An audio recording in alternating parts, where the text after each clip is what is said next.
الحمد لله نحمده ونستعينه ونستغفره ونعوذ بالله من شرور أنفسنا ومن سيئات أعمالنا من يهده الله فلا مضل له ومن يضلل فلا هادي له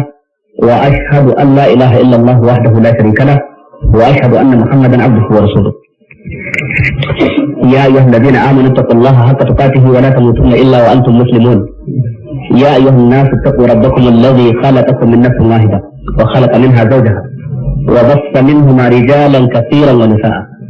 واتقوا الله الذي تساءلون به والأرحام إن الله كان عليكم رقيبا. يا أيها الذين آمنوا اتقوا الله وقولوا قولا سديدا يصلح لكم أعمالكم ويغفر لكم ذنوبكم ومن يطع الله ورسوله فقد فاز فوزا عظيما. bayan haka yan uwa ina gaishe ku gaisuwar musulunci, assalamu alaikum wa rahmatullah. Ina kuma godiya ga Allah subhanahu wa ta'ala da ya kaddara haɗuwar mu a yau asabar 17 ga watan Zulhijja, watan 12 a kalandar musulunci a wannan shekara ta 1427 bayan hijirar manzo sallallahu alaihi wa alihi wa sallam daga Makka zuwa Madina, wanda kuma ita ce rana ta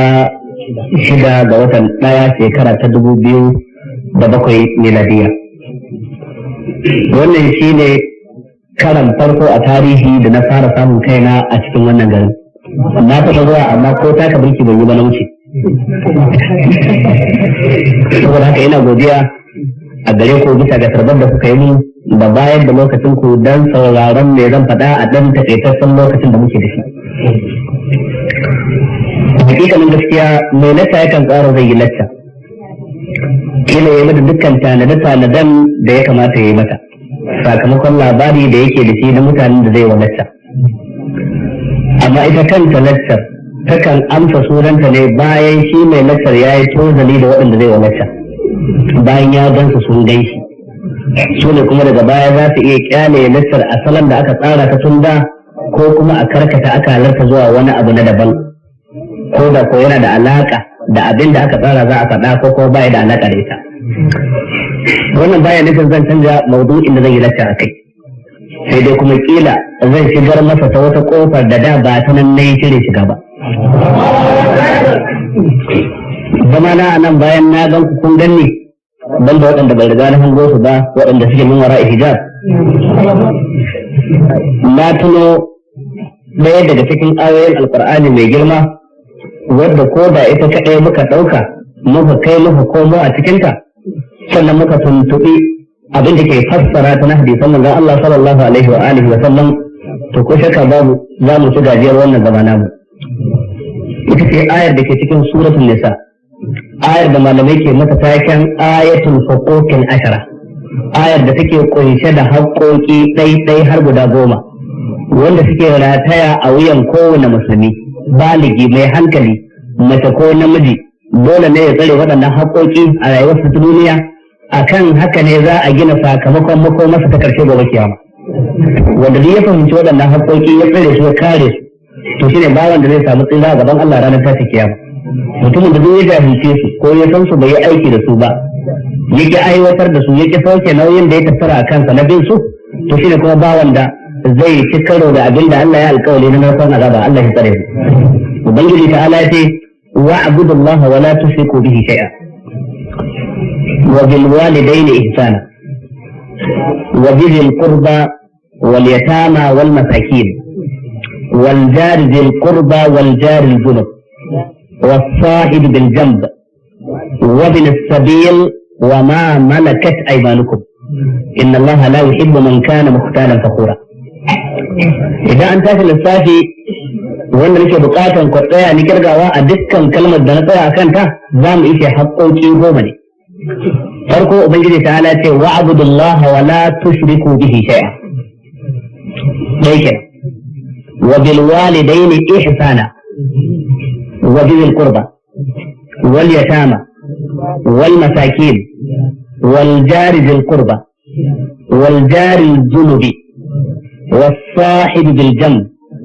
وابن السبيل وما ملكت أيمانكم. شوفوا قوما سي الله سي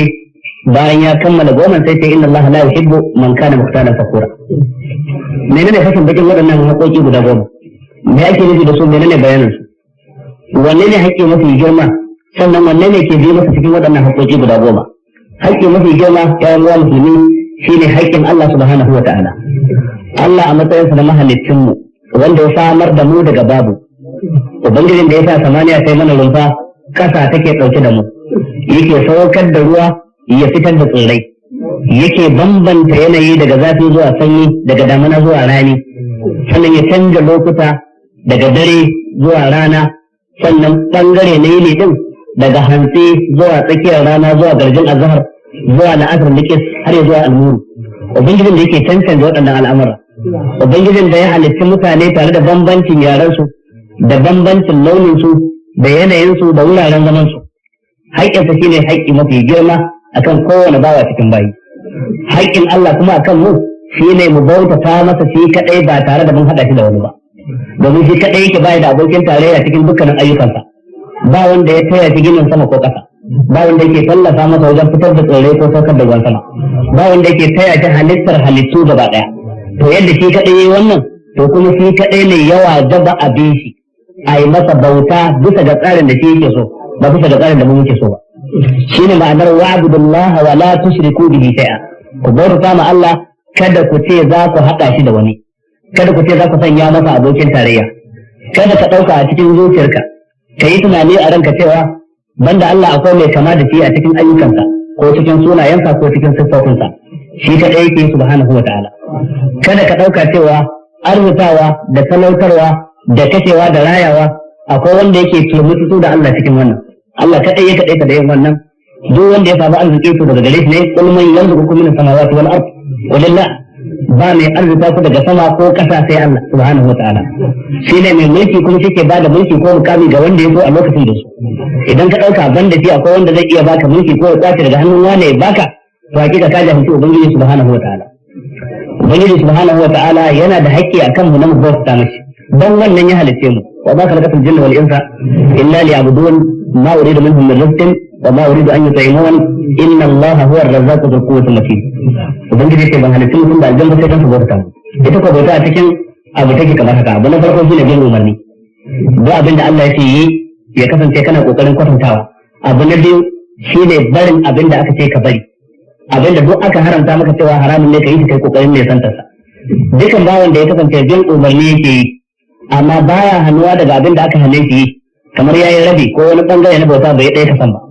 Dukan bawan da ke kokarin ne santar abin da aka hana shi, an hana shi zalunci, an hana shi zina, an hana shi sata, an hana shi kisan kai, an hana shi dukkan abin da bai dace ba, yana kokarin hannuwa daga wannan, amma duk abin da za a ce yi ba zai yi ba. Yi sallah, ya azumi, yi zakka, ya aikin haji duk ba zai yi ba, to shi ma yayi wani bangare na bauta bai yi bauta gaba ɗayanta.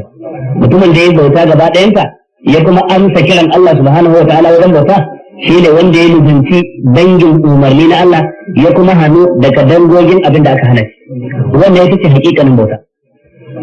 Ba kai ne zaka zaba abin da ka ga dama ka bauta Allah da shi ba. Shi Allah zai maka bayanin ga abin da nake so ka yi mun bauta da shi.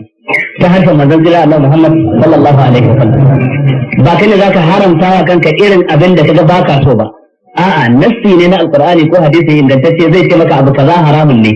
ko dangin magana ko dangin aiki ko wani abinci ko wani abin sha ko wani nau'in kaya na tufafi.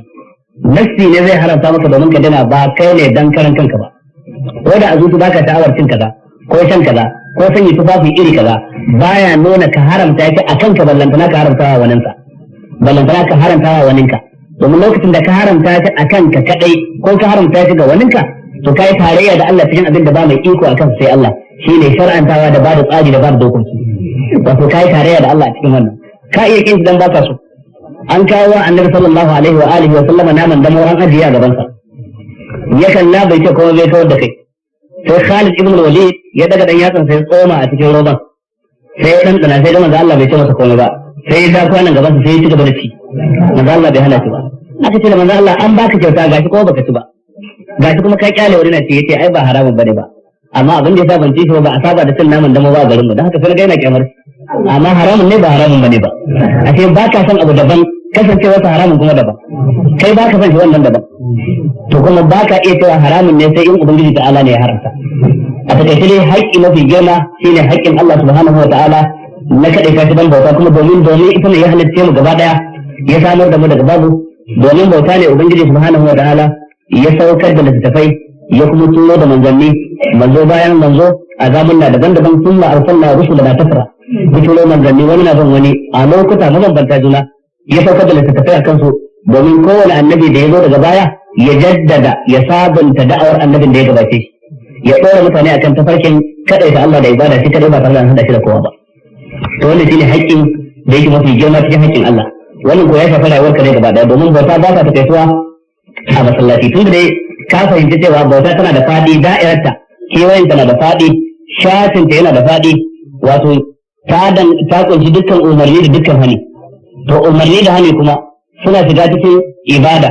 suna shiga cikin mu'amala na rayuwa mu'amalar rayuwa kuma abinda zaka fi da abinda zaka sa da abinda zaka yi tufafi da dabbar da zaka hau ko abin hawan da zaka hau dan ya kai ka ko dan ya dawo da kai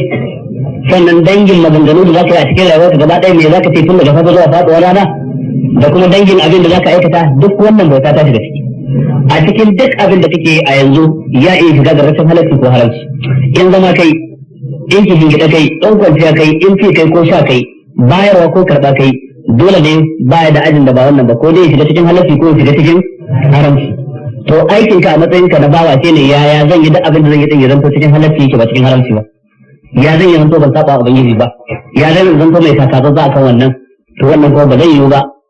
dole sai in mutum yana sauraron karatu daga bakunan malamai sai in yana sauraron wa'azi sai in yana sauraron fadakarwa sai in yana zuwa yana daukan karatu a wajen malamai da haka ne zai bambance abin da ya kamata yi da abin da bai kamata yi ba a takaice dai haƙƙin Allah shine haƙƙi na farko kuma shine mafi girman haƙƙi daga nan gurin haƙƙi na biyu Allah ya ce wa bil walidaini ihsana iyaye guda biyu ku kyautata musu matuƙar kyautatawa a nan mai saurare yana da dama ya tambaye ni yace da dai kamata ya ce daga haƙƙin Allah haƙƙin da zai zanto na biyu shine haƙƙin wa haƙƙin manzon Allah sallallahu alaihi wasallam amma sai ba ambace shi ba sai aka ambaci haƙƙin iyaye kuma daga nan gurin sai za a ambaci haƙƙin dangi na kusa da makwabta da sauran dukkan ma'abota haƙƙi kwata-kwata ba a yi bayanin manzon Allah sallallahu alaihi wasallam ba amsa na ita ce haƙƙin Allah da haƙƙin manzon Allah suna dunkule da juna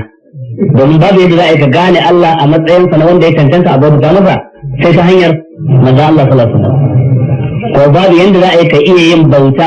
bautar ta zanto karɓaɓɓiya a bada lada a kai sai in manzon Allah ya koyar da yadda ake yin bautar in ka tashi yin sallah sai ka bi ka'idar da manzon Allah ya ce sallo kamar ra'aytumuni usalli in sallar da ko ga ina yi kada nan ba ka kama yin sallah adadin rako'in da ka ga dama a siffar da ka ga dama dole sai irin yadda manzon Allah ya koyar da sallah in ka tashi yin zakka in ka tashi yin aikin hajji in ka tashi yin kowace irin ibada babban misalin ka wajen ibada ta zama daidai mizanin ka da zaka yi awo da shi ibada ta zanto daidai shine manzon Allah sallallahu alaihi wa alihi wato kenan a fakaice lokacin da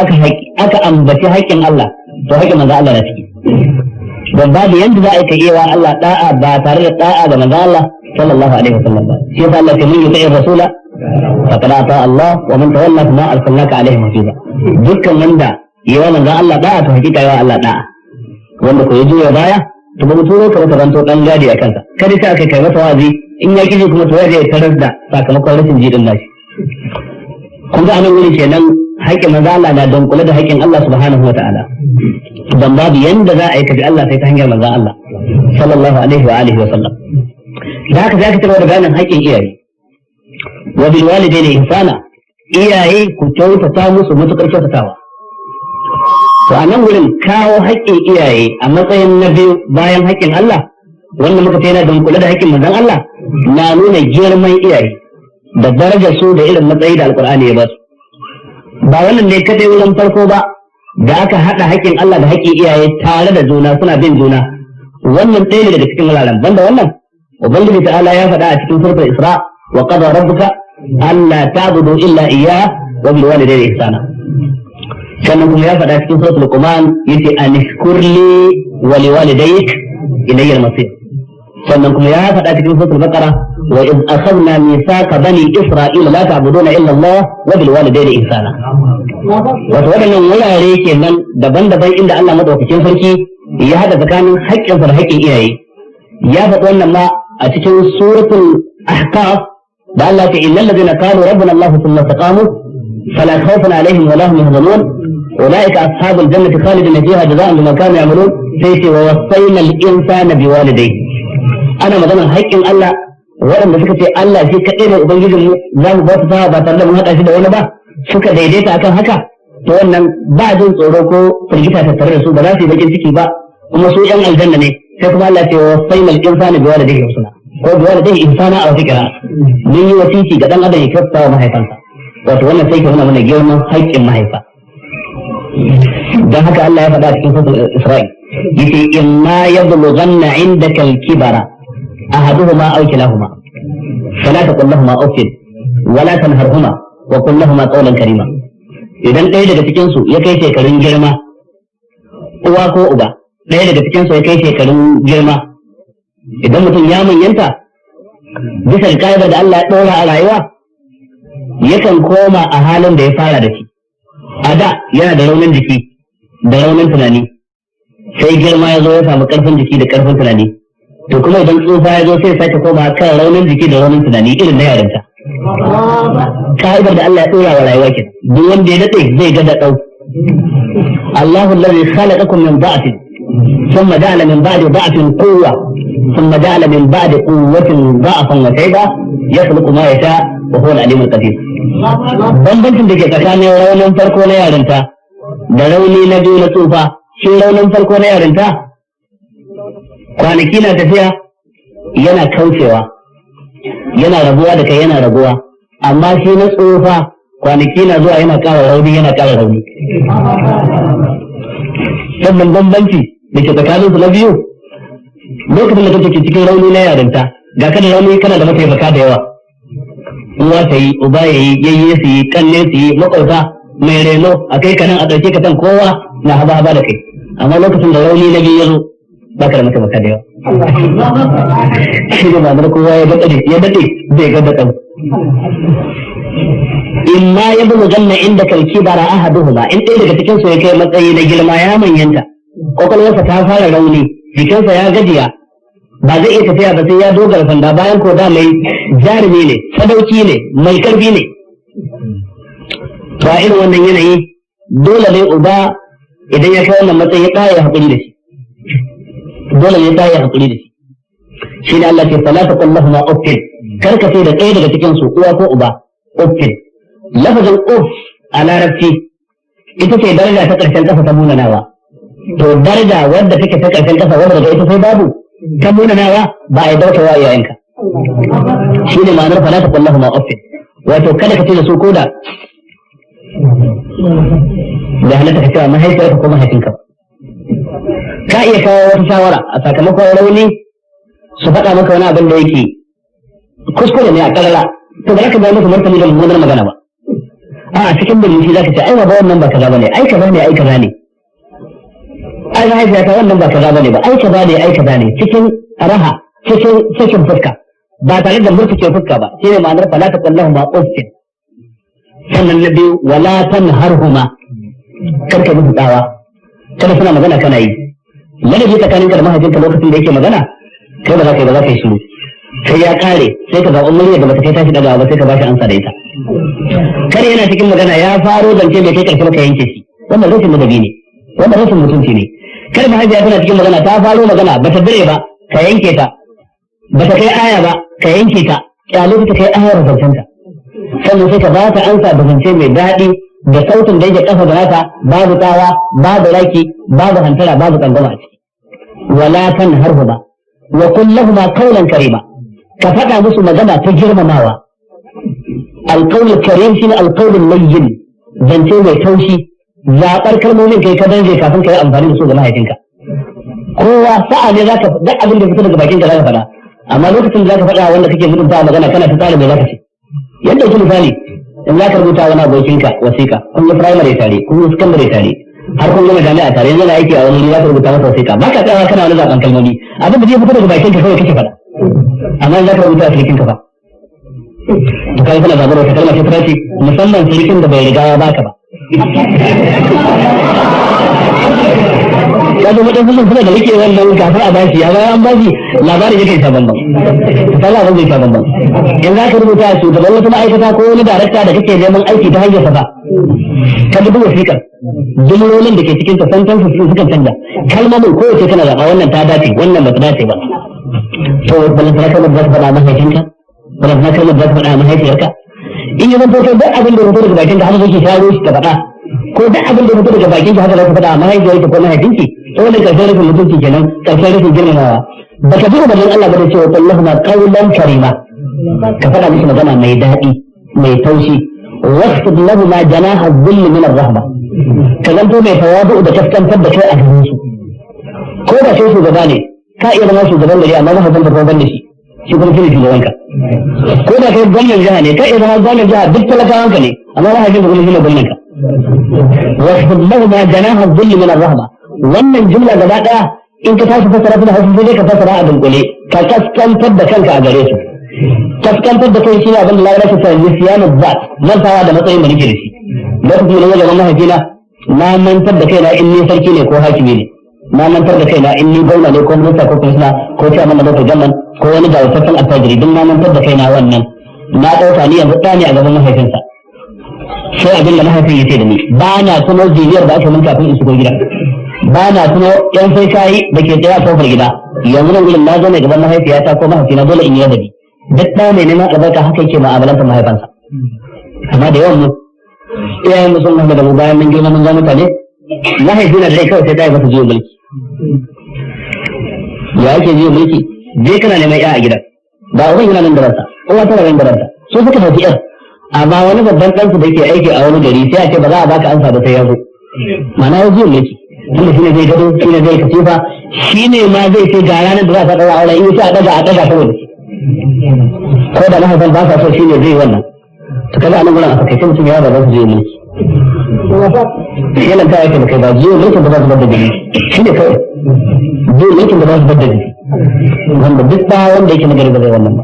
ko da kai kana da waɗansu ku bishiman naka da suka shafi aikinka to kakan sallama wa mahaifanka ka iya kawo ranakun da kake so ko rana kaza ko rana kaza ko rana kaza cikin waɗannan duk wanda ta zaɓa ba ne ta yi min sai zan to shi ne zai ce rana kaza amma ka tambayi rana kaza in ba a kan gaskiya ba da dama sai bai za a yi bana nan mutum ya faɗa mahaifinsa haka mahaifin ka ce an ba komai yaya za a yi ma'ana kai wa mahaifinka su mai da yawan ma waɗanda suka girma ko suka yi karatu ko suka shiga siyasa suka samu kuɗi ko suka yi kaza haka suke sai mutum yadda ya ga dama ya a gidansu duk ɗan ne albarka ba zai wannan ba annabi ibrahim ba shi annabi lafi zaman ko gwamnan jiha ko shugaban kasa ba annabci da manzanci da matsayi na kulla matsayi ne wata kaza Allah Ibrahima khalila duk cikin annabawan Allah guda biyan nan da annabi Ibrahim da annabi Muhammad da kawai suka samu kulla dan da su ba wanda yake matsayin khalilun lahi amma tare haka zai ce ya abati lima ta'budu ma la yasma'u wa la yubsiru wa la yughni anka shay'a ya abati inni qad ja'alni ya abati kaza ya abati kaza ya abati cikin ladabi da girmamawa ga manzancin ga annabta da shi khalilun lahi ne a lokacin ba wanda Allah ke so cikin halitta irinsa inda lokacin ba manzo sallallahu alaihi wasallam ba wanda Allah ke so cikin halitta irinsa ba ne matsayin lafi amma duk da haka bai nuna ba mahaifin bautar guma ta yake kuma a lokacin amma duk da haka ba ki girman sa na mahaifi to ina da mahaifin ka ba mahaifin ka musulmi ne ko dadewa ya fitar da wani sallah tun kafin haifai ka yake sallah kuma har yi jana sallah ba wanda kadai ya fita matsayi ya fita daraja kida a wajen Allah to kuma ba ki girman sa وقل رب ارحمهما كما ربياني صغيرا kullum ka riga ya ubangiji ka ji kai iyaye na guda biyu irin yadda suka ji kai na ina yaro karami ka tausaya masa irin yadda suka tausaya ni ina yaro karami ba da gari in suna tafiya shi da mahaifinsa mahaifin ne a gaba shi a baya ba shi ne zai je riban mahaifinsa ko ya wuce da mahaifi na binsa ba da gari idan suna tafiya shi da mahaifinsa suka je wurin zama zai jira mahaifin ya fara zama sannan ya zauna wannan shi ne girma shi ne ladabi idan an zo yin magana zai bari mahaifin ya fara magana sannan sai ya yi sai fa in mahaifin ne ya masa izinin yi magana kafin yi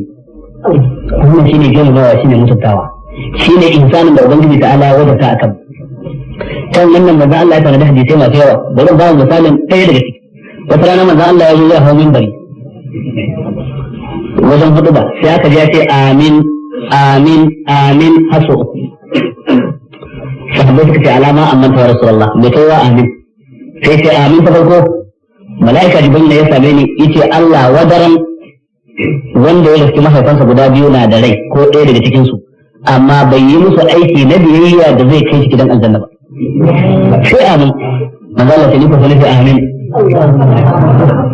Amin ta biyu kuwa malaka Jibril ya zo ce da ni Allah wa daren mutumin da watan Ramadan ya shiga har ya fita ba tare da yayi wani aikin a zo a gani ba wanda zai sa a gafarta mishi. Sai amin ita ni kuma sai amin. Ita amin ta uku ko malaka Jibril ya ce da ni Allah wa daren mutumin da aka ambace ka aka ce Muhammad ba tare da yayi mata salati ba. Ce amin manzo Allah ce ni ko sai amin. To ga su gurin malaiku ne yayi addu'a shugaban annabawa kuma gaba daya shi kuma yace amin. Wace addu'a ce wanda halitta biyu suka yi yadda ta wannan girma. Kaga kenan dukkan mutumin da ya zanto baya kyautata mahaifansa wannan addu'a ta manzon Allah kuma malaika zai sai ta tace shi. Ubangiji ta'ala na yarda da kai ne idan ka aiki da kirki da iyayenka za su yarda da kai. Ubangiji ta'ala na fushi da kai ne lokacin da kai bulgurawa iyayenka har suke fushi da kai. Wannan da nufin hadisin manzon Allah. Kuma manzon Allah yake cewa abu guda biyu Allah baya jinkirin su sai an je lahira tun daga duniya ake kama bawa akan su. Na farko daga cikin su shine bulgurawa mahaifa. Cin mutuncin mahaifa tun daga nan gidan duniya sai mutum ya ga wani kaskanci sai ka ba daɗi. Wannan jin ba daɗi ta hanyar da Allah ya ga ya dace ya garabe ka. Kar ka ɗauka za ka rasa kuɗi tun da mutanen zamani a yau mahangar mai suke kuɗi. Ta yi ga kuɗi ba ka kwanciyar hankali. Ga kuɗi ka yi gimin mahaifiyarka ka yi gimin mahaifanka kana mun gina musu to ka zo sai Allah jarabe ka da wata masifafiyar mace a gida ka rinka binta kamar ta ji da sarki. Duk wanda ke fara masallaci zai je kai na. Kai ya ta kafa. Abin da ka iya kana jin tsoron ka kuma ita ta halitta ka. Allah jarabe ka da wannan ko Allah jarabe ka da ɗakan da ya kai ba ya rinka ba sama da abin da kai ba mahaifanka.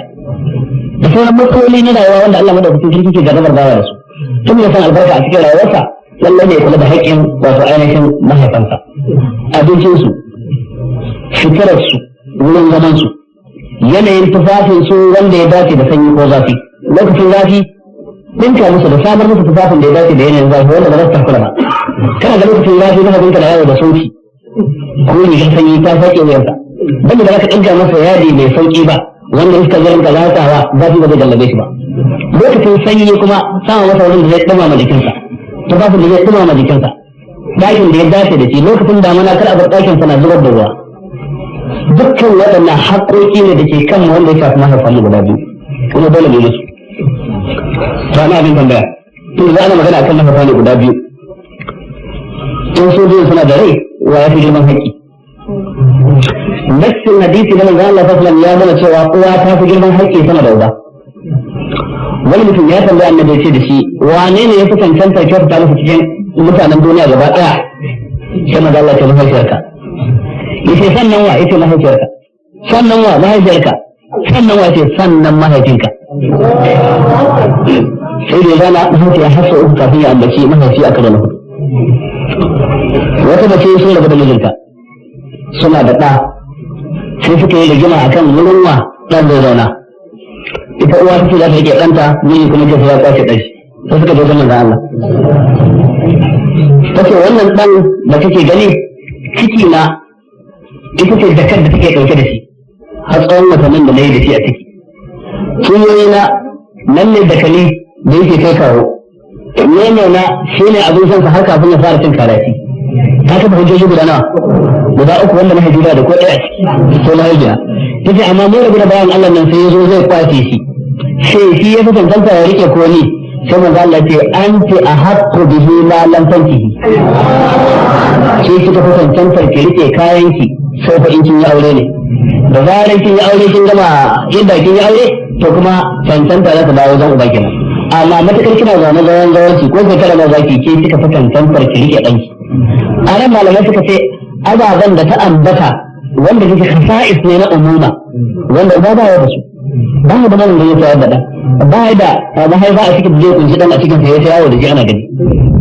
Duk wata take da wannan saboda ta sai sai take da girman haƙi. Shi yasa ko cikin fitul ahqab da aka kawo wa sai insani ga wanda zai insanan ko da wanda zai hukun zaka ce hamalahu ummuhu kurhan wa wadatuhu kurha wa hamduhu wa fisaluhu 30 shahra. Sai aka magana mahaifiya ta dauke shi wato ainihin cikin wahala sannan kuma ta je haihuwa cikin wahala wato tana dauke da shi a cikin wahala na kada ma kuma wahala. Ma'ana hamalahu ummuhu wahanan ala wahan kamar da ke cikin fitul kuma wa fisaluhu fi amain kaga duk wannan na nufin yadda take da girman haƙƙi kenan. Da haka wani mutum ya ɗauki haifiyarsa sun je aikin hajji ya zaga ya dakin Ka'aba ya tawafi ya je sa'i da Marwa duk tana goya ga bayan sa to duk ba halin tawafi da wahala sa'i ba an gama ya yi sallah Abdullahi da Umar sai shi da mahaifiya ta ga irin aikin da na mata na biya ta hikin ta sai ce walau bi zafratin wahida ko da ne shi daya da ta yi lokacin da take na kula da kariya ba duka waɗannan ingantattun hadisai ne da ingantattun asar da sahabbai da suke nuna girman haƙƙin mahaifa akan dan haka lallai ne kowa ya duba ya zama amala su tsakanin shi da mahaifinsa tsakanin da mahaifiyarsa haka take yadda ayoyin nan suka nuna da hadisan manzo Allah sallallahu alaihi wasallam ko kuma akwai tangarda a ciki in har akwai tangarda ya zai ya nemi gafara da yafe wasu ya zai ya gyara ba neman gafara da baki ba neman gafara a aikace a ga cewa ka canza halinka daga mara ji ka dawo mai ji daga mara karɓar shawara ka dawo mai karɓar shawara daga kangarare ka dawo mai da'a da biyayya to sa'ilin nan sai ka nemi gafara su ya ma mulguna musu da fata musu yadda kai a kwanakin da suka shuɗe a baya amma kar ka ce a yafe ma bayan kawai ka ɗauki matakin gyara ba dole ka ɗauki matakin gyara wajibi ne kowane ɗaya daga cikin mai duba za a laka kuma tsakanin su da mahaifansa a yanzu kafin a je ko'ina shi karan kansa ba sai ya kansa fallasa ba ya ga ya zai ya gyara ta ina zai faru ya zai ya nemi gafarar su wannan dukkan mutumin da Allah ya gaban kafar haka zai samu kansa a ciki wannan ke nuna bilwalidai da ihsana a nan gurin kuma haka ya kamata ka sani cewa duk da girman haƙƙin da suke da shi akan ɗa haƙƙin Allah ya fi nasu idan Allah ya wajibta abu yake dole a yi kaza to ko da mahaifa za ka so ɗa zai yi wannan abu idan Allah ya haramta abu yake haramun ne yin kaza to ko da mahaifa sun ce sai ka yi to kuma nan mutum ba zai masa da'a ba wa in jahadaka ala an tushrika bi ma laysa laka bihi ilmun fala tuti'huma haƙƙi na ku shi Allah ce wa bizul qurba zul qurba abin da ake da zul qurba dangi kyautatawa dangi ko sun shafi dangi na wajen uwa sun shafi dangi na wajen uba kowanne gurgurdan kusanci gurgurdan girman haƙƙi da yake da shi yayyanka da kanan ka uwa da uba ɗaya su ne dangi mafi kusanci da kai yayye da kanne wanda kuke uba ɗaya suna biyu musu wajen kusanci yayye da kanne wanda kuke uwa ɗaya suna biyu musu wajen kusanci daga nan kannan mahaifanka da yayyanka duk wannan suna su dangi su ma suna da haƙƙi a kanka kannan mahaifiyarka da yayyanka duk dangi ne to daga nan masu jima waɗannan tafiya kusanci sai ƴaƴan kannan mahaifinka da ƴaƴan yayyan mahaifinka kaga waɗannan sun fi kusanci daga nan sai ƴaƴa da kanne da ƴaƴa kai na kannan mahaifiyarka ko yayyan mahaifiyarka to ka gurgudan kusanci gurgudan haƙƙi da kowa ke da shi a kanka idan kana da wadatar da kowa zai fi mawlayar cikin su to lallai kowa kuma ya cikin su idan ba ka da wadatar da zaka wadatar da su su duka sai mafi kusa to sai ka zama mafi kusa shi kuma wani sai hakura ba za ka so ka tashi wani abin da ya kare da haka da ban bai kai gare shi ba a cewa sai an kasance na kowa ya samu dan dole akwai mafi girman haƙƙi sannan mafi girman haƙƙi sannan mafi girman haƙƙi to waɗannan su ne zulqurba to ko ba da ya ka samu wani mutum a duniya wanda za a ce an ba shi wadatar da ya wadatar da zulqurba din sa shi yasa abin da yake da kyau a wannan lokacin shine sadar da zumuncin kura bari ya yanke shi ko sadar da zumunci ana yi da ziyara ana yi da taya murna ga mutumin da ya samu wani ci gaba a rayuwarsa ana yi da jajinta ga mutumin da ya samu wani ci baya ko wata hasara a cikin rayuwarsa to wannan sadar zumunci din ko za ku mutum na iya sada zumunci sai fa mutum na cikin mutanen da su sun fahimci cewa zumunci yana cikin kyauta in babu kyauta babu zumunci to wannan lalacewar mutane ce amma haƙiƙanin al'amura da suke a shari'ance ba lallai bane ba sai da kuɗi sada zumunci ko da kuɗi ko ba kuɗi ana sada zumunci yanzu da zaka tashi da jaurin dan uwanka sai ya zanto cewa yana jiran ka kawo masa ko kuma kai ka je da dama dan ka karba dan uwanka na Katsina dan uwanka na Kano sai ka tashi daga nan gurin da nufin sada zumunci kadai ba ka nufin wani abin da zai maka ka je ka same shi ka ziyarce shi ko a gaisa kuma ka zo kai tawarka ko baka ji komai a cikin zuciyarka ba kana jin ka sauke wani nauyi ba ka jiran sai shi ya baka kuɗin mota to wannan shine sada zumunci ka bar da ba in ba ka bar da wata kusa kuma ba ko kuma kai dole wanda aka yawa ka tantu kuɗin mota na komawarsa kuɗin mota komawa na yayi hasara sai ka tana da wani abin da ya rufa ka ga nan nauyi ya tsora wata ba zumunci ka sana ba ka dora da nauyi in za ka nemi zumunci ne gaskiya daga nan zuwa ka dole wajen dan uwanka sai ka tantu kuɗin motar da zai kai kai dawo da kai to wannan shine sada zumunci na gaskiya in shi ya baka wani abu to wannan ganin damarsa ne shi ma ya so ya rama dan kamar da manzo Allah yake idan an masa alheri yana so yayi ya rama alheri ya sakanya kuma shi da kansa yake man sana'a ilaykum ma'rufan fakafi'uhu fa in lam tajidu ma tukafi'unahu fad'u lahu hatta taraw annakum qad kafa'tumuhu duk wanda muku alheri to ku sakanya masa in ba ku samu abin da za ku saka masa da shi ba to ku yi ta masa addu'a gwargwadon yadda za ku ga kuma kun sakanya masa to wajibi ne wannan wanda Allah ya bada labari wani bawan Allah yana tafiya daga gari zuwa gari ya bar garin da yake kafin ya je garin da zashi a hanya sai gaba da wani mutum cikin siffar bil adam kyakkyawan mutum ya tambaye shi bawan Allah yana zaka yace gari kaza kana da wani kasuwanci da zaka je ko wata harka ta hada hadar samun kuɗi yace ko alama abin da zai kai ne ina da wani bangawa na wane zan je in ziyarce shi don sada zumunci banda wannan baka da komai ce banda wannan baka da komai islam da komai yace to ni mala'ika ne Allah ya kone in baka labarin cewa ya gafarta maka ka ji irin wannan abin da ke cikin sada zumunci da haka ya uwa a nan kokarin zamu mu gyara na farko ya zamu mu sada zumunci da haka manzo Allah yake cewa ma ku binciki dangin ku dan ku sada zumunci ka tambaye mahaifanka da kakanninka da suke dare wai baba a saranka mutum ina ne a mutum ne kaza ne ai mahaifin da kaza ko da ta fi a gidanku da wani duk suna da rai ai wani ina wuri kaza wani wuri kaza to kuma wani ne kakanku wani ne kaza kaza ɗanku duk wannan ka bincika dan ka sada zumunci haka manzo Allah ya ce ne ko binciki danginku ko san salsalar ku ko san irin gidanku dan ku sada zumunci haka manzo Allah ya ce ne to amma a yau zumunci ya riga ya rushe in ka gana hawa ba da kai kana dan abin da zaka bayar yana cikin dangi ba ka da komai to ba ko biki ba faɗa maka sai lokaci ya kai don kuma mu'amalar ka dai ta abin nan ta noma wadan sarkin noma yake ta wai kila ka babaki ne ba ka so su zama ki kwabata wasu haka suka dauka tun da ba ka da abin da zaka bayar to ba wanda zai faɗa ma ko biki sai a sa biki a dangi ba za a baka labari ba to wannan kuskure ne wajibi ne musamman zumun mu musamman dangin mu da ziyarci junan mu lokaci na karamar sallah ko babbar sallah ka dauki yayan ka kai gidan wani ya dauko ya kawo a san juna kun ga wani ai kaza kaza muke da yaran ku kanana duk su san wannan yana da muhimmanci cikin addinin musulunci dan akwai lokacin da ake baiwa mutum kariya saboda dangantakarsa ka duba daga cikin annabawa annabi sai mutanen garin gaba ɗaya kun kafirce masa amma abin da ya hana su masa ta'addanci dangi su ne da kai suka ce ya sha la nafqahu kathiran mimma taqulu wa inna lanaraka fina da'ifa wa laula rahatuka larakamnak wa ma anta alama bi anti ba ma fahimta abin da kake faɗa kuma kai ba kowa bane a wurin mu baka isa kawai ba dan dangin ka ba da mun jefe ka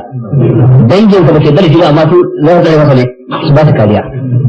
ka duba kuma banu hashim da suka wa manzon Allah sallallahu alaihi wasallam gaba ɗaya Qurayshawa suka yarjejeniya aka sanya takarda aka sa hannu a yanke daga banu hashim zuriyar gidan annabi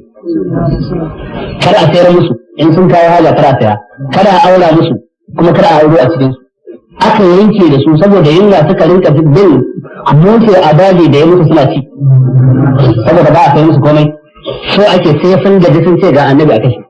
su kuma suka ce sai dai su kare gaba ɗaya akan su miƙa shi kuma cikin su har akwai da ke imanin ba duk suka yi da aka haka wannan annabi Lut ya rasa yayi takeici lokacin da mutanen suka farmasa tun da shi ba dan dangi bane ba yace law annabi bikum quwwatan aw awi ila rukni shadid ina ma da karfin fuskantar ku ne kada ko da wani gungu na dangi da za su bani tsaro da kaya da yake ku ai ka wannan ashe dangantaka tana da muhimmanci kuma bijil qurba hakki na hudu wal yatama lafazin al yatama jami'i na yatim shine maraya in namiji ma yatim in mace ce ma dai duk da kalmar yatim ta shafe su to wani ne maraya cikin addinin musulunci ce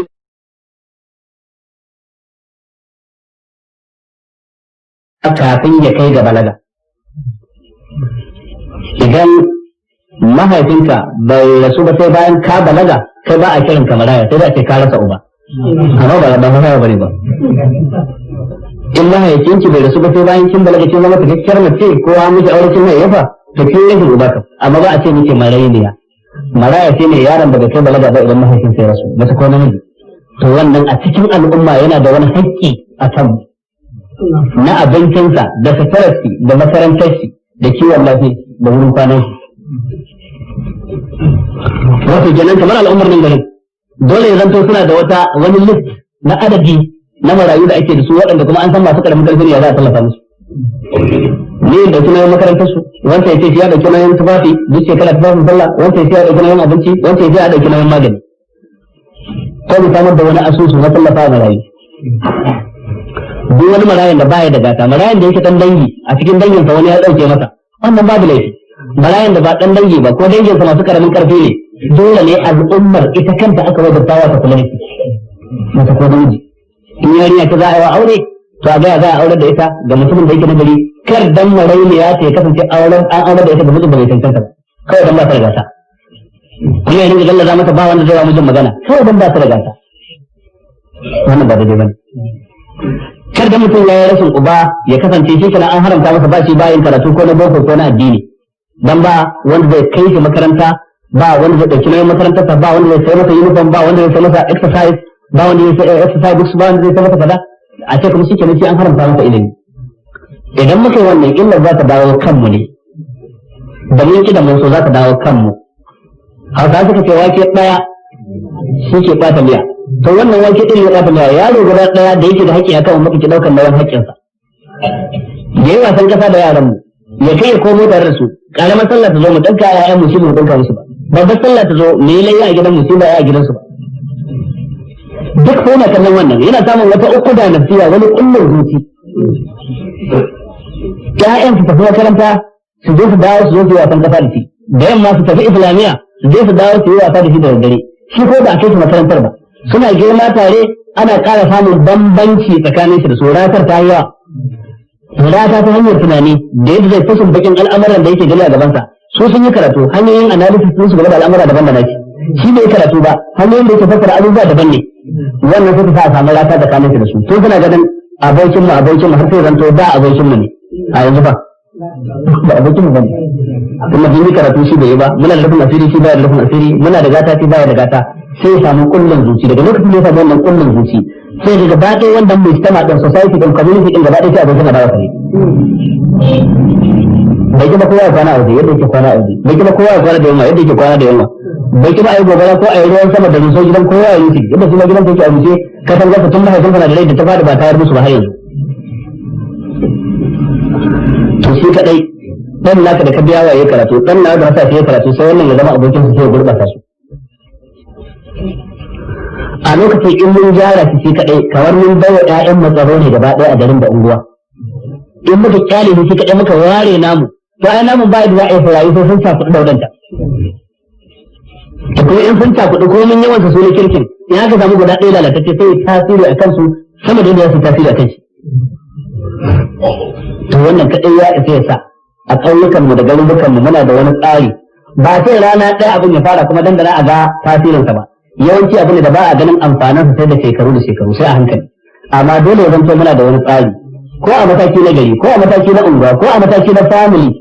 wani babban family a tsara kai ya kamata mu fara wani abu, duk wani ɗa a cikin family ɗin nan namu ya kamata ya samu damar yin karatu. Waɗancan ba su ko yan kai matsayi a matakin gari ko a matakin masallacin juma'a ko masallacin unguwa, ya kasance akwai wani asusu na kula da marayu. Dama a iya tantancewa me za a kullum ci gaba da su, tufafi, abinci, ilimi. Tufafi, abinci, ilimi, misali. To wannan yana daga cikin abin da in mun yi sauke haƙƙi. Har abin ya kai ga asusu a local government na kula da marayu. Asusu a masallacin juma'a na kula da marayu. Account a banki na kula da marayu, tallafa da gajiyayyu. Duk waɗannan halaye ne da ya kamata a ce muna yi, da akwai su a cikin musulunci. Amma matsalar mu shine iyayen mu sun samu musulunci a araha ba jihadi suka yi ba, sai yasa kin ban ji wannan ababen ba. Mu ma nan sai muka sake samun sa a araha. Ba wanda aka ce umari ko a kuma tun dama ko ana gudu ya fita kalmar shahada. Shi yasa sai ga abun a araha. Shi yasa abubuwan da ya kamata a ce ba za mu iya yi ba. Kuma kullum sai mu kaza hujja da talauci, amma talaucin nan bai hana mu dukkan bukatu na duniya ba. Abinda kai talaucin yana mu shine addini ko makarantar islamiyya ko masallaci ko aikin kirki ko sadaka, shi kadai talauci hana mu. Amma bai hana mu mallaki waya din nan ba da kowa birni ko ƙauye idan ka je kowa zai fita da kan wayarsa. Mace a masa suka da kan wayarsa. Mai birni da tayi da kan wayarsa, mai suka ban tsere da kan wayarsa, ko ba haka ba kowa. Amma kuma yake magana a cikin talauci akan wayar nan duk makon shi dai zai ci naira 1000 a wata, idan yin shekara 10,012 ya buga waya tana 10,012. Amma a wannan shekarar dan Allah ya bayar da sadakar naira 5,000 ga asusun makarantar islamiyya ko asusun marayu ko gyaran masallacin juma'a na garin su ko na kayan su.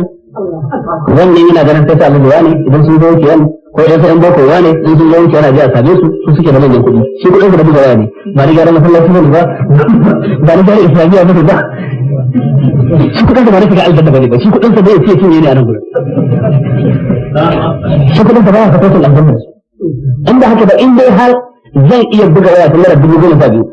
wannan fa dan duniya ta kadai dan Allah mai zai hana in kashe rabin wannan 10,000 dan addini sai duk shekara inda a cikin mun duk shekara kowa zai ba da 6,000 kawai dan addinin sa me ba za a gina ba abin da ba za a gina ba abin da ake bukata shugabanci tsari tsoron Allah shugabanci tsari tsoron Allah da zuwa daidai commitment mutum ya da iltizam in mutum zan ga abu zan tsaya in yi ko yaya kar ta dan ya da ni baya Allah sallallahu alaihi wa alihi wa sallam yace ana wa kafin da yake ka hasan fil janna ni da mai rena malaya kamar wannan muke a cikin aljanna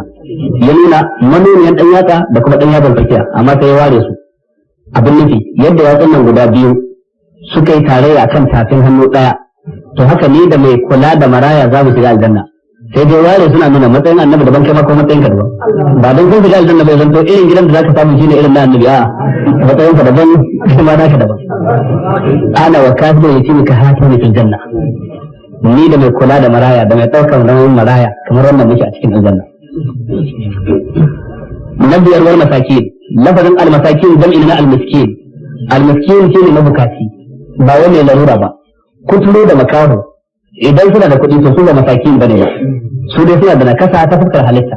amma ba miskine bane ba miskine shine wanda baya da kuɗi shine wanda yake cikin talauci to wanda yake cikin talauci yana bukatar tallafi ba a cewa a mayar da shi ya zama mai kuɗi ba wanda ya sai da mutane su zama masu kuɗi kuma tunda ake a duniya masu kuɗi sun suke da ma'aikata kaɗan bana fashi sun gawa a kowane generation a kowane jil a kowane tsare ko kowane ƙarni na mutane da yake baya a tarihi ko wanda zai nan gaba a kowace duniya kaje ko turai ko amurka ko asiya ko kasashen larabawa masu kuɗi su ne suka fara ma'aikata kaɗan talaka su suka fara a ko'ina da haka ba ka iya ga wani tsari da za ka wanda ko ya fi ya samu kuɗi ba ga wannan tsarin a duniya amma musulunci yana da wani tsari shine a yi tsarin da za a rage rata tsakanin masu shi da marasa shi kada ya zanto wani saboda wadata yadda zai yi wa gidansa cefane da kashin miya haka zai sai wa karnukansa kashin miya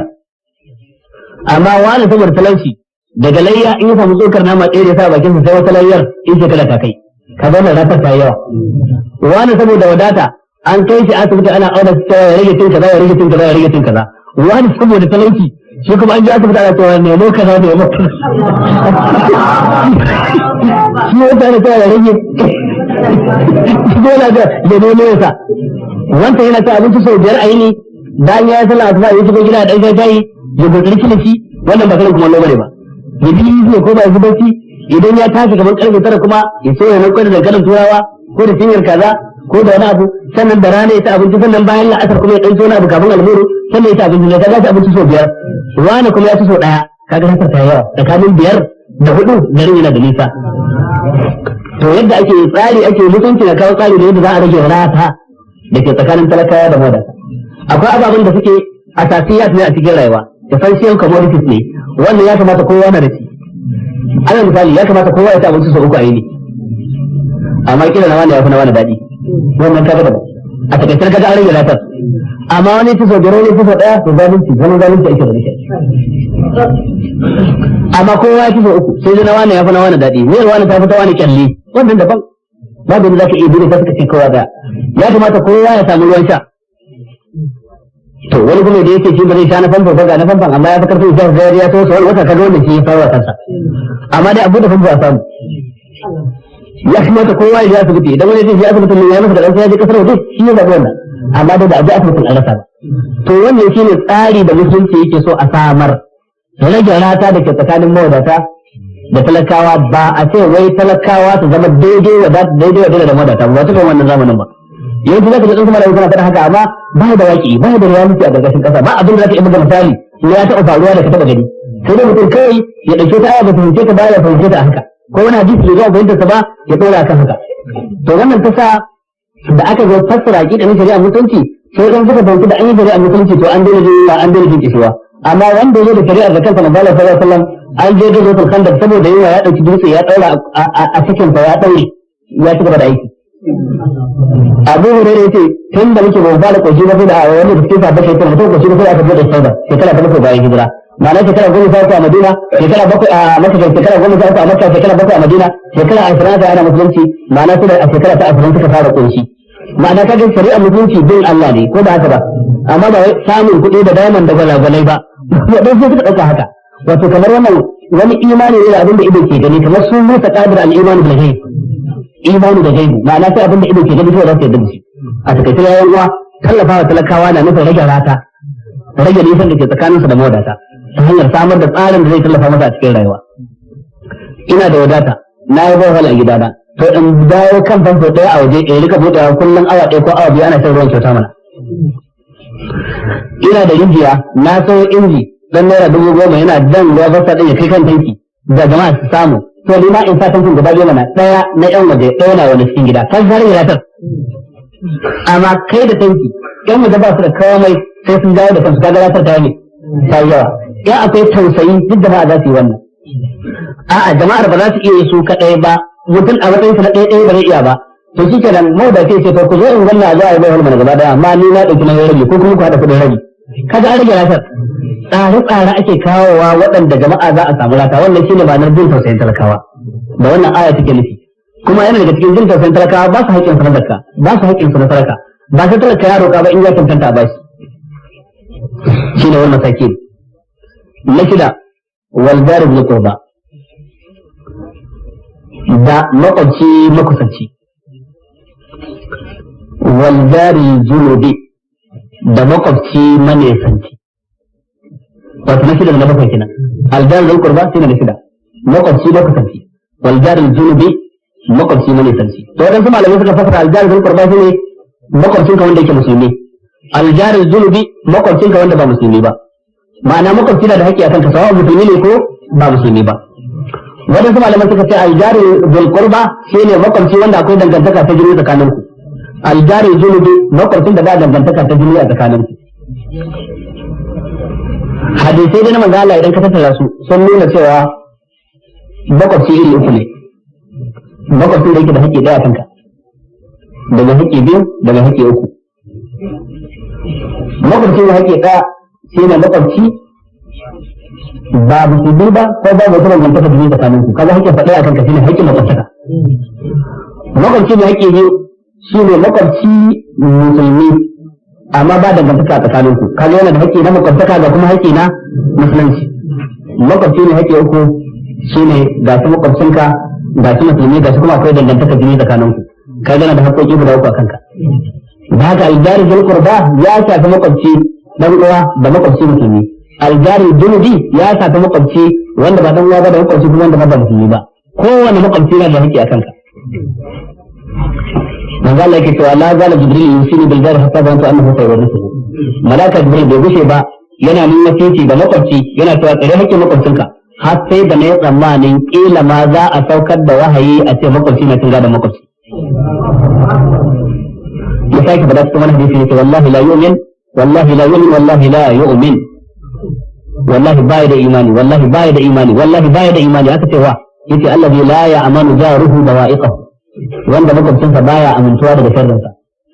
duk wanda makwabcinsa ke jin tsoron sharrinsa to wannan mutum baya da imani ka kawai ne sai duba makwabcinsa yake tsakanin shi da shi makwabcinsa sai yake yawan yana cikakken aminci game da kai ba zai cuce ka ba ba za a haɗa baki da shi a cuce ka ba ba kuma zai shi ne da abin da zaka cutu ba yana gani ya kyale kuma ita ce makwabtaka ta fi sabilillahi ba mun kufarci ba mun gwamnati a zuci ba kwallatar juna ba sai iyakar gona ba sai iyakar flot wannan ita ce makwabtaka ba ha intar mutum game da dukiyarsa ko game da iyalansa wannan ita ce hakikanin makwabtaka kuma wannan shine hakikanin imani to malamai na tattaunawa cewa menene distance na makwabtaka tsawon ratar tafiyar da za a ce masa wani makwabcin kai gila gona tabara waɗansu malamai suka ce gida 40 dama 40 hagu 40 gaba 40 baya waɗannan gaba ɗaya su makwabcin kai amma wannan ɗaya da yake maganganun malamai ba nafi ne wani nasa ba amma dai abinda malamai suka ce nafi kan raba yin bayanin tazara da za a kula da ita ba don a ce wani makwabcinka ne. An kyale mutane da urfinsu, urfi abin da suka saba gudanar da rayuwa a kai. Yadda muka saba a garinmu, makwabcina na ɗaya da na biyu da na uku, duk inda na ba da labari ya ce wani makwabcina ne za a yarda, to shi kenan ya zama makwabci. Na hudu da na biyar da ya zama makwabci ba, to shi kenan da ya zama makwabci ba. An kyale mutane da urfinsu yadda suka saba gudanar da rayuwarsu. Kaga ko shakka babu, duk gidan da yake haɗe da naka wannan makwabci ne. Duk abin da ya karu akan haka, idan an saba a gari abin da ya karu akan haka ana kiransa da suna makwabci shi kenan. In ba a saba mutu da zama makwabci ba. Amma duk wanda yake haɗe da gidanka wannan kan nassan wannan mai ne makwabci ne. To yana da haƙƙi a kanka. Dole ne ka kula da haƙƙinsa. Ka tsare masa amanarsa, ka tsare masa mutuncinsa, kar ka bari ya tagayyara. Ka riga kowa sai shi murna lokacin da abin farin ciki ya same shi, ka riga kowa yi masa jaje lokacin da abin bakin ciki ya same shi. Lokacin da duk mai tallafin ka da agajin ka cikin abin da kana da ikon yi wajibi ne kai. Sai wa sahibi bil jambi na takwas kenan. As-sahibi bil jambi. Lafazin as-sahibi bil jambi da ke cikin ayar malamai sun saba na fahimta kansa. Wadansu malamai suka ce as-sahibi bil jambi shine abokin tafiya. Kamar nan daga nan ku shiga mota za ku je Katsina ko Malumfashi. A can kuka shiga mota ko biyu kai da wani. To ya zama as-sahibi bil jambi. Tafiyar min za ku shiga rabin awa ko awa ɗaya ko awa biyu. Dukkan haƙƙi ana son ka kiyaye masa. Karka ci amanarsa, karka ha'ince shi, karka musguna masa. Abinda duk kai masa wanda ransa ba zai ji daɗi ba a tsayin wannan ita tafiyar. Ka ga yanzu kuka shiga tafiyar. Kuma kuka je tafiyar kuka rabu, kila ba za ka sake haɗa da ranar tafi kiyama. Amma sai an tambaye ka wannan ɗan tafiyar da kuka tare da shi daga wuri ka ba zuwa wuri ka. Ka ƙara ta biyu mutum. Haka duk wanda kake cikin ayar wasu kuma fatake da masu tafiya a ƙasa ko kan jakai ko dabbobi kuka zungu ɗaya tun daga lokacin da kuka bar gari zuwa gari kowa yana da haƙƙi akan ɗan uwansa ne ya ba shi kowace irin kariya ya ba shi kowane irin taimako shine as-sahbu bil jambi wanda kuma da suka ce a lafazin as-sahbu bil jambi na nufin mace matar aure ita ce as-sahbu bil jambi dan Allah ce wa sahibatihi wa banihi mace ana kiranta da suna abokiya a cikin addinin musulunci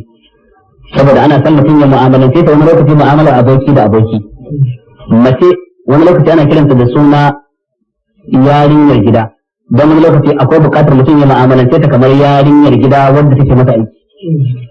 mace ta kan zama abokiyar shawara don ubangiji ta'ala ya nuna cewa za ta yi shawara ita da mijinta فإن أراد اتصالا أن تراض منهما وتشاور فلا جناح عليهما. مثلا lokaci za ta yi kamar ita ce shugabarka ka mai da ita sarauniya kana mata fadanci ya halatta kai haka babu laifi. Mace wani lokaci za ka rinka mata tausayi kamar na ɗaya da ka haifa. A takaice dai ita mace ba a san mutum ya fito da ita kan kaifi ɗaya. Wanda yake fito da ita kan kaifi ɗaya to sai fa kowa kuskure a cikin mu'amalar aure. Amma wanda yake tattalin ifilo ko wanda Allah bai da nashi amini to wannan cikin wani abin da ya dace. In ta yi laifi ma'ana za ka yi ladantar da ita da kake lantar da yarka. In ta yi abin kirki ma'ana za ka yi bai ta irin yadda kake godiya idan sarkin garin ku ya maka abin kirki. In ka tashi wani abu da ya shafe ka ya shafe ka ya shafi ƴaƴanku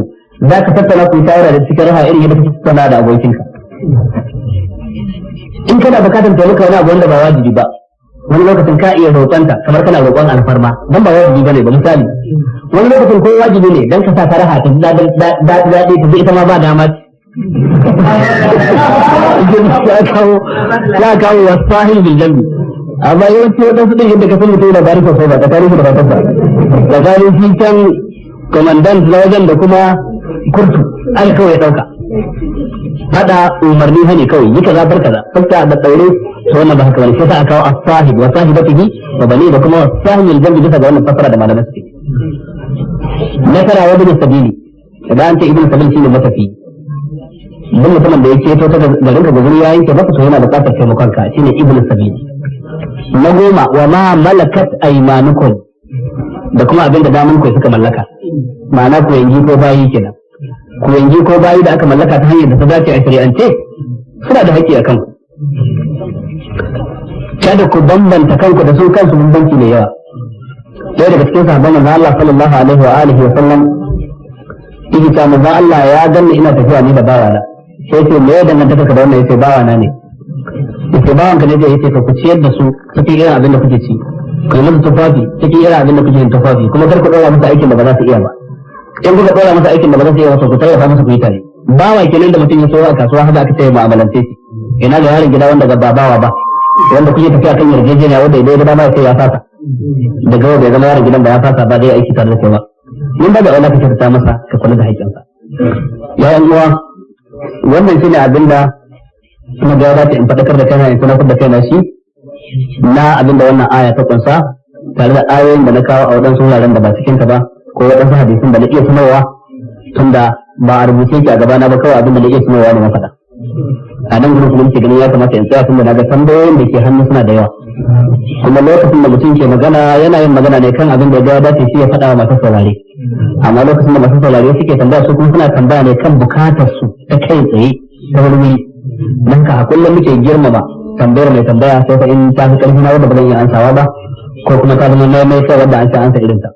ina fatan ubangiji ta Allah ya sa mu yi tarayya cikin lada kuma abinda duk na faɗa ya zama daidai Allah sa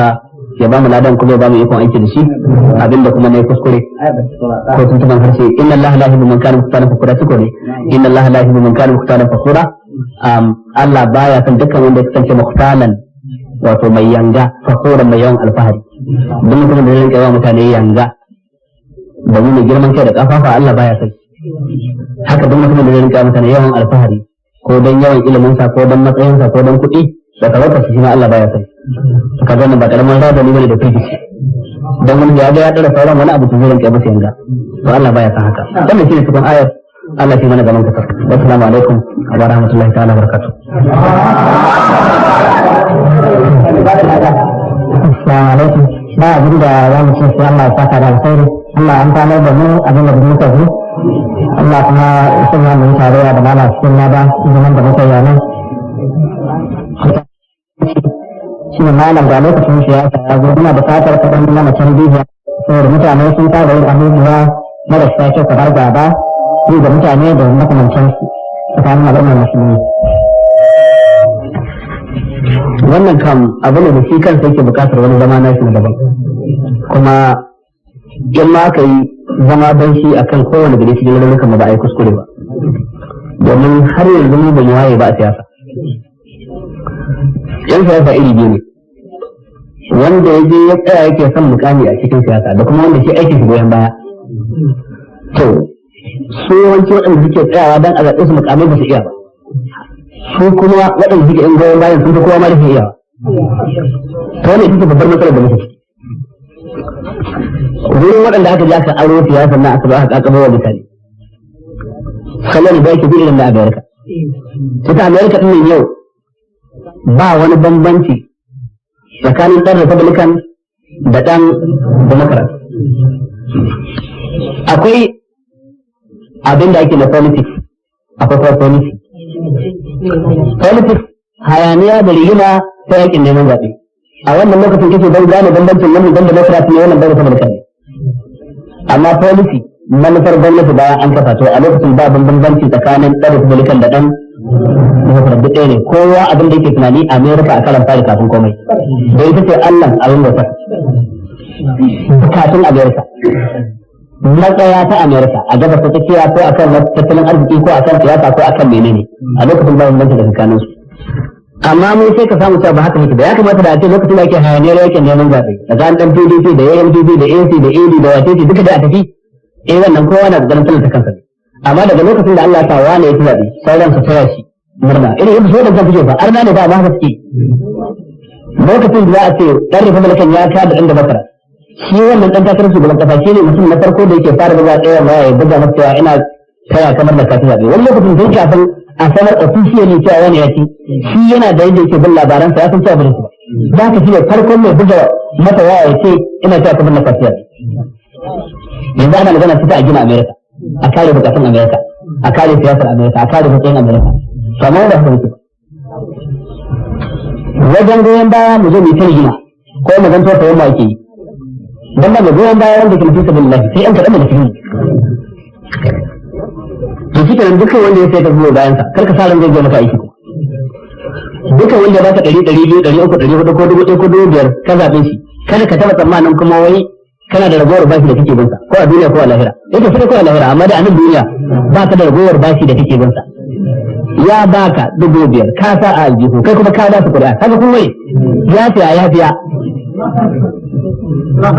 wannan fa shine a fakaice abin da ƴan siyasar mu suke nuna mana sun biya amma idan muna da nutsuwa Allah kalli ko da mu karɓa kuɗin su ko kuma in mun karɓa kuɗin mu yi abin da ba shi ya baka ba kai ka roke shi sai ne ka ka gida zo ce maka ga kuɗi ka karɓa sai ka fita kanka abin ko saka wallahi ilai amma ranan jefa kuɗa ka zaɓi wanda ya dace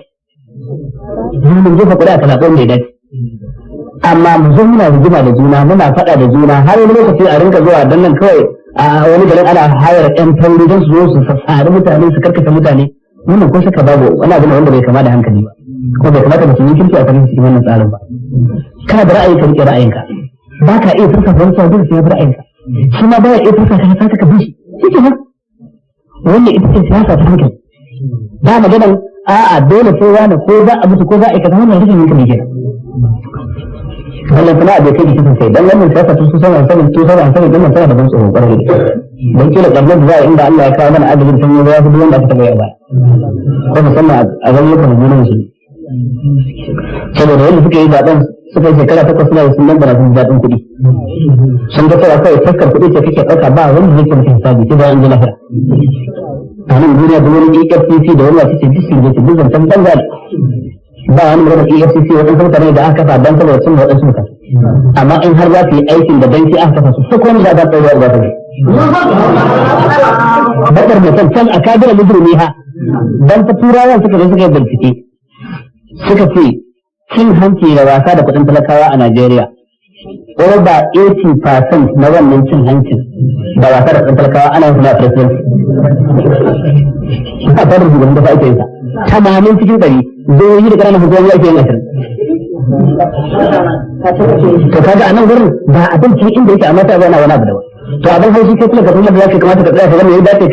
sai kuma za a ɗauki mutane da abin da yanzu na gurin don zaran da yake fa a ɗauki mutane a kai mutum mutane Abuja mota biyu ko mota shi kenan da ya zo da mutane a zaune dama sun jahiltar da ƴaƴanmu su kyale ba karatu su kyale ba aiki mutane a zaune suke zai fita da fahimta sai ina ba su ba ba da wuri kawai ya fito ne duk inda ta kama in ka ce ai dama in ka ce ai hagu sama ne kawai ba zai je mutum da baya da fuffuke amma da duk inda ka ce a tafi sai kuma ka ba da inda zai to sai a haɗa mutane kawai bas guda bas uku bas guda a tafi su Abuja a ji a dawo da su lokacin da aka dama shi ya kawo kawai mutum ɗaya akan kaza an ba shi kaza shi kuma zai ba su ko 200-300 bayan ya ka ɗudu dubu akan kowane mutum ɗaya shi ne cuta kan cuta zulmatun ba'daha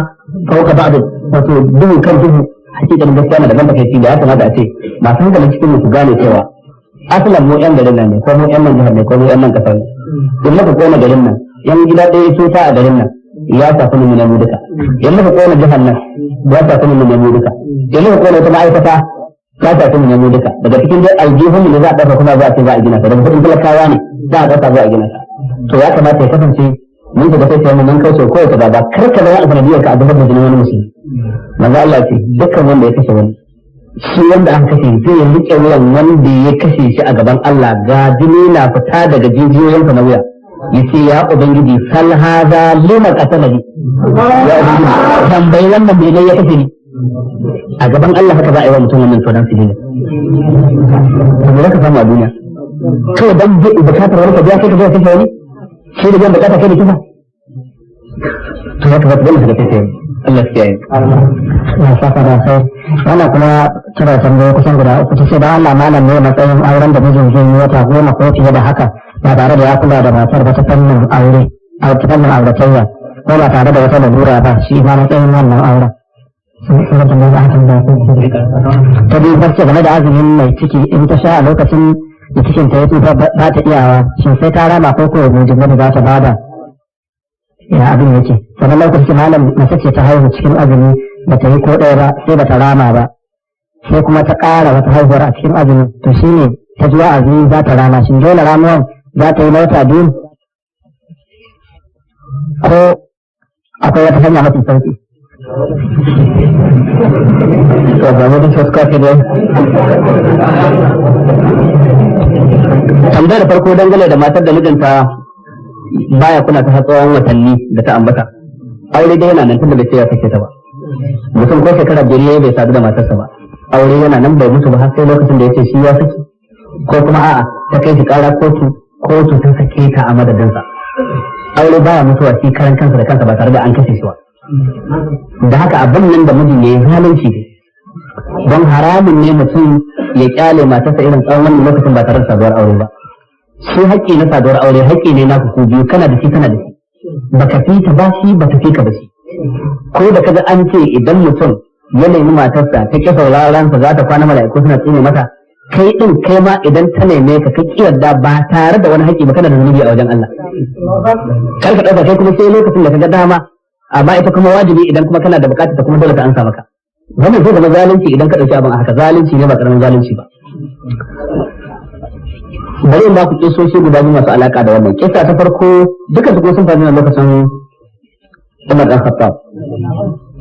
Yana yawo da daddare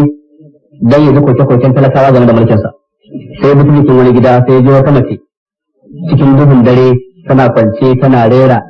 waɗansu kasida ta waka. Tafawala hadha al-layl waswadda janibu wa arraqani Allah khalilan ulaibu. A cikin abin da take faɗa dare yayi dare, gashi kuma gari ya ki wayewa, gashi ina cikin tafaicin ba ni da abokin hira, ba ni da abokin wasa, ba ni da abokin zolaya, ba ni da kaza, ba ni da kaza. A cikin take cewa ba dan tsoron Allah ba dan tsare mutuncin mijina ba, yau da wannan gadon da nake kwanta kai ya faɗa a yan garin su. Abin da ta je ta wurin mutum. Sai mun ranka fara da gare wa yace abin ta masa sai ke kuma a gida ne. Sai aka bincika ta gano cewa mijinta yana kan iyaka wajen jihadi na musulunci. Saboda haka mijinta ne bayan take jin takeici. Sai Umar dan Khattab ya sa aka kira wa Yassa Hafsa matar Annabi. Yake cikin addini babu kunya tsakanin ɗa da uba. Menene tsawon lokacin da mace za ta yi mijinta bai sadu da ita ba ta hanyar sunnar aure ko bata damu ba? Inda Hafsa, ni kan da Hafsa. Sai ta ce da shi wata shida. Mace na iya jurewa har tsawon wata shida, amma an wuce wata shida ta za su ci cikin garin. Daga nan sai Umar dan Khattab ya mayar da abin ya zama doka cewa daga yau duk wani soja da aka kai filin daga dan tsare iyaka ta kasar musulunci idan ka wata shida dole aka dawo da shi zuwa gida. Ya ga iyalansa ya wadansu yan kwanaki sannan a sake komawa. Ya san wanda a cikin tsarin gudanar da gwamnatinsa na a kare haƙƙin mata. Da na yin dulmuwar haƙƙin mata. Kun ga wata shida. Wannan wata shida an faɗa ne don galibin mata haka suke. Wata shida. A iya samun wanda ita ba za ta yi wata shida ba, to wannan kuma yan kaɗan ne cikin mata. A iya samun wanda za a shekara goma babu ruwanta, to kuma wannan kuma yan kaɗan ne. Ba a auna abu da yan kaɗan, ana auna da mafi rinjayen faruwa. Ɗaya kenan. Na biyu, sai wata rana Umar ɗan Khattab ɗin na fadarsa. Yana zaune da sahabbai ana tattauna wadansu ababai sai wata mace ta zo ta kawo ƙarar mijinta. Take cewa mijinta kullum da daddare ya mulle yake kuma da safe tashi da azumi. Sai Umar ɗan Khattab ce tun wani da miji. Masha Allah, kina mulle da azumi. Take kullum ba da daddare zai kwana da sallah da safe tashi da azumi. Yace to ai haka nake nufi, wannan ai bawan Allah ne, salibin bawa. Sai ɗaya daga cikin sahabbai yace wannan bayar Allah fa kara ta kawo ga alama ko baka fahimci karanta ba.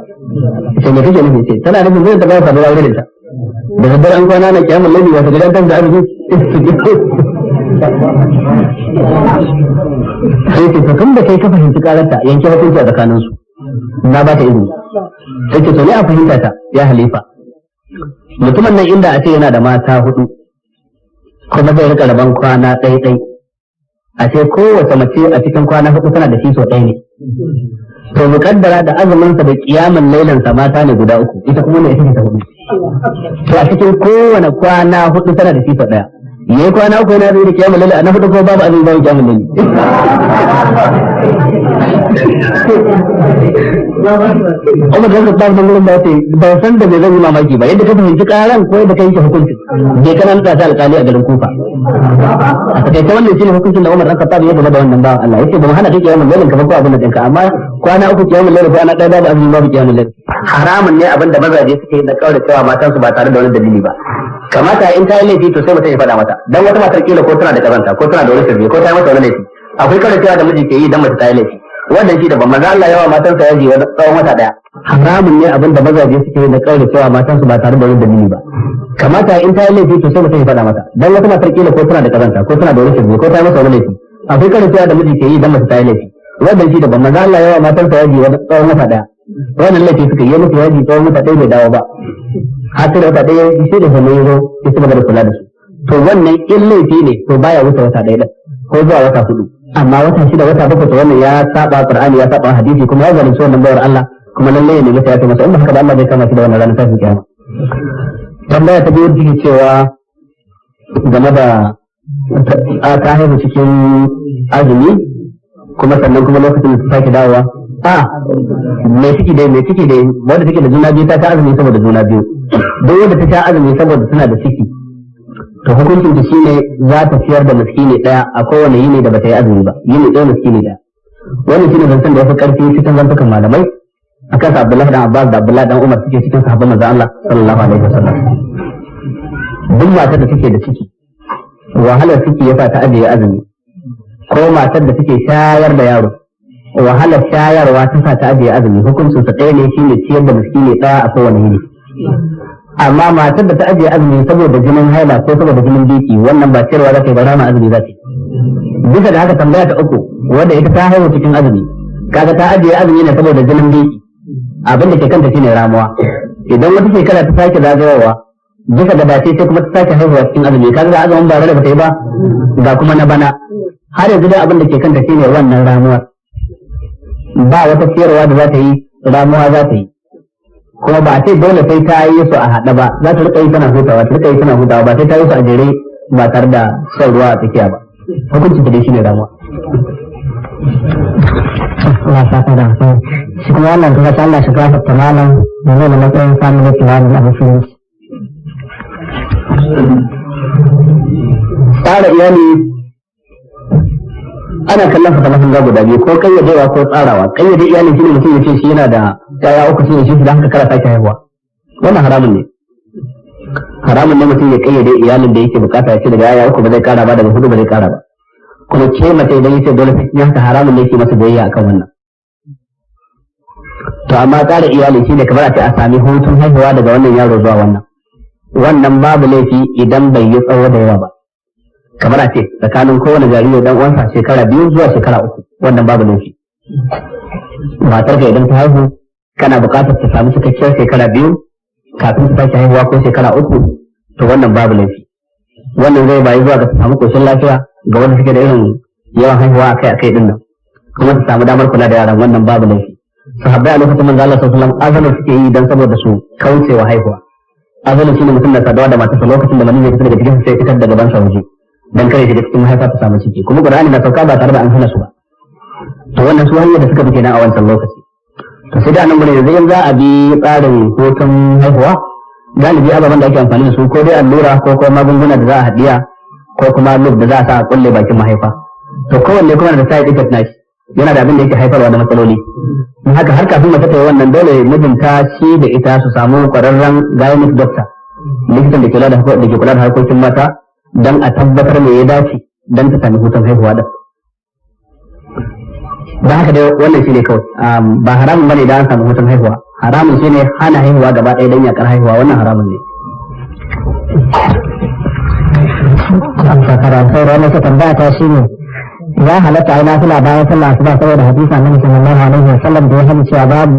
sallah sai rana ta dago. Haka ne, hadisi ya nuna cewa bayan la'asar ba a yin sallah har sai rana ta faɗi, bayan asuba ba a yin sallah har sai rana ta fito. To amma akwai nafilfili da ake kira da wasul asuba, nafilfilin da suke da wani sababi da yake haifar da su. To wannan ana iya yin su ko da a bayan sallah asuba ne kuma ko da bayan la'asar ne. Kamar mutum ya shiga masallaci don wata bukata da ta kai shi bayan la'asar zai saurari darasi ko zai zo na yi karatun Qur'ani. To tun da ya shiga masallaci lalle ne ya tabbatar ya yi tahiyatul masjid.